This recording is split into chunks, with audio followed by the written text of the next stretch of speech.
उधर राहुल गांधी जी जिस तरीके से प्रोटेस्ट चल रहा है स्टूडेंट्स का प्रतियोगी परीक्षाओं को लेकर, वो कह रहे हैं कि एकलव्य जैसा अंगूठा काट रही है भाजपा सरकार। देखिए, राहुल गांधी जी को एकलव्य के विषय में कुछ पता ही नहीं है। एकलव्य के विषय में तो उन्हें पता होगा ना जो शिष्य रहे हों।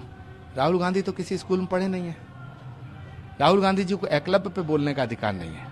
मैं क्षमा चाहता हूं इस बात के लिए कि राहुल गांधी जी एकलव्य पे ना बोलें, क्योंकि एकलव्य पे बोलने का अधिकार उसे है जो गुरु परंपरा में विश्वास रखता हो।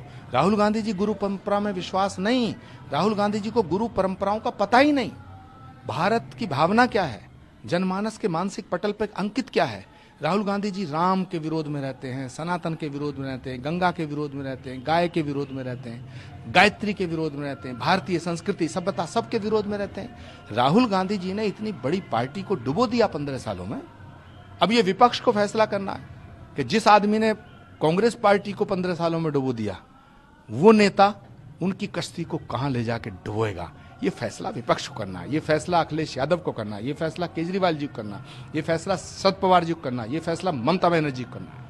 उधर सब पूरे एक विपक्ष एकजुट होकर चुनाव लड़ा था। अब पंजाब कांग्रेस के लोग आपके खिलाफ दिल्ली में प्रदर्शन कर रहे हैं। सनातन को मिटाने वाले मिट जाएंगे, मेरी बात को याद रखें। ओवैसी भी तमाम तरीके के कमेंट कर चुके हैं और लगातार कमेंट करते आ रहे हैं। देखिए, असद उद्दीन ओवैसी साहब बहुत पढ़े लिखे हैं, बहुत विद्वान वकील हैं। मैं उनका सम्मान करता हूं, उनकी इज्जत करता हूं, लेकिन कभी कभी उनमें बाबर की आत्मा घुस आती है, कभी उनमें जिन्ना का जिन प्रकट हो जाता है। तो अगर ओवैसी साहब को भारत में राजनीति करनी है, भारत में रहना है, ये फैसला ओवैसी साहब को करना है कि वो भारत में रहना चाहते हैं या तालिबान जाना चाहते हैं। तो आहुति जो विश्व की शांति और उसके लिए दी गई है, भारत की तरक्की उन्नति के लिए, ये सनातन के लिए जो आज आहुति दी गई है, क्या ये हवन हुआ है? आहुति क्या दी गई है? देखिए, विश्व में शांति तभी रह सकती है जब विश्व में सनातन को मानने वाले होंगे। जब तक सनातन है तभी तक शांति है। सनातन के बिना ना भारत की कल्पना की जा सकती है और ना विश्व में शांति की स्थापना हो सकती है।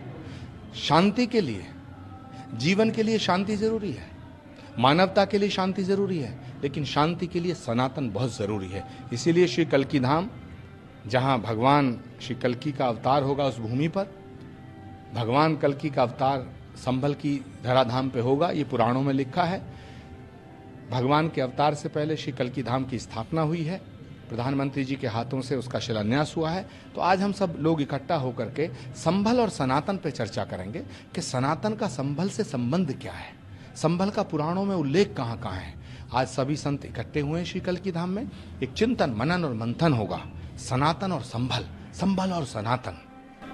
अच्छा जी, बफ की बात करें, बफ के स्तर पे चौकी बनाई गई है, विरोध हो रहा है और गलत कागज प्रोड्यूस किए गए हैं। डिस्ट्रिक्ट एडमिनिस्ट्रेशन कह रहा है कि अननोन के खिलाफ उन्होंने FIR भी दर्ज कर दी। देखिए, भारत का दुर्भाग्य है कि भारत में कुछ लोग ऐसे हैं जो भारत में पैदा होने वालों को, भारत में जन्म लेने वालों को सुभाष चंद्र बोस, विवेकानंद, ऋषि मुनि, महात्मा, उनका पाठ नहीं पढ़ाते। सरदार भगत सिंह का पाठ नहीं पढ़ाते, अशफाक उल्लाह खां का पाठ नहीं पढ़ाते। वो बाबर, औरंगजेब और तैमूर लंग का पाठ पढ़ाते हैं। तो भारत में जो पैदा हुआ है वो भारतीय है। भारत में जो पैदा हुआ वो हमारा वंशज है। जो भारत में पैदा हुआ वो बाबर का वंशज नहीं है, वो तैमूर लंग का वंशज नहीं है, वो औरंगजेब का वंशज नहीं है। तो भारत की भूमि भारत की है, ना इधर की है ना उधर की है। भारत की भूमि पे भारत का अधिकार है। ये जो बोर्ड बने हुए हैं, ये जो बोर्ड सोर्ड, ये जितने भी सैन बोर्ड, साइन बोर्ड, दुकान के बोर्ड, ये दुकानें हैं, ये बंद होनी चाहिए। और भारत की भूमि पे भारत का अधिकार था, भारत का अधिकार रहना चाहिए। अरविंद केजरीवाल तमाम तरह की घोषणाएं कर रहे हैं संतों के लिए, जो है देखिए इलेक्शन के समय में सब कुछ याद आ रहा है। देखिए, अच्छी बात जो करे उसका स्वागत।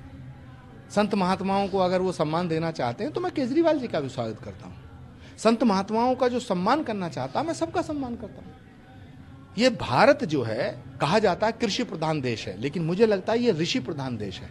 तो जो ऋषि मुनि, महात्मा, सूफी, संत, फकीरों का सम्मान करता है, हम उसका सम्मान करते हैं। अगर केजरीवाल जी संतों का सम्मान कर रहे हैं तो बहुत अच्छी बात है, सबको करना चाहिए। लेकिन दुर्भाग्य की बात यह है कि उत्तर प्रदेश में जो और देश में जो विपक्ष है, अक्सर विपक्षी नेता संतों से चिढ़ते हैं, भगवा से चिढ़ते हैं, सनातन से चिढ़ते हैं, सनातन को मिटाने की बात करते हैं, भारत माता की जय नहीं बोलते, वंदे मातरम नहीं बोलते। जो वंदे मातरम नहीं बोलता, जो भारत माता की जय नहीं बोलता, उसे भारत में रहने का अधिकार नहीं है। धनखड़ साहब उपराष्ट्रपति महोदय थे, बोल रहे थे कि उन्होंने कल एक प्रोग्राम में बोला है कि जहाँ भी सनातन हिंदू की बात होती है तो वहीं लोगों को दिक्कत शुरू हो जाती है, गुमराह करार दिया है ऐसे लोग। देखिए, इस देश को 1000 साल तक गुलामी का सामना करना पड़ा। भारत 1000 साल तक गुलाम रहा है और 1000 साल तक सनातन को मिटाने की कोशिश की गई है। जो सनातन 1000 साल तक नहीं मिटा, वो अब क्या मिटेगा। ये सनातन का दौर है, सनातन का युग है और ये वो भूमि है जहां सनातन का अंतिम अवतार श्री कल्कि नारायण के रूप में प्रकट होगा।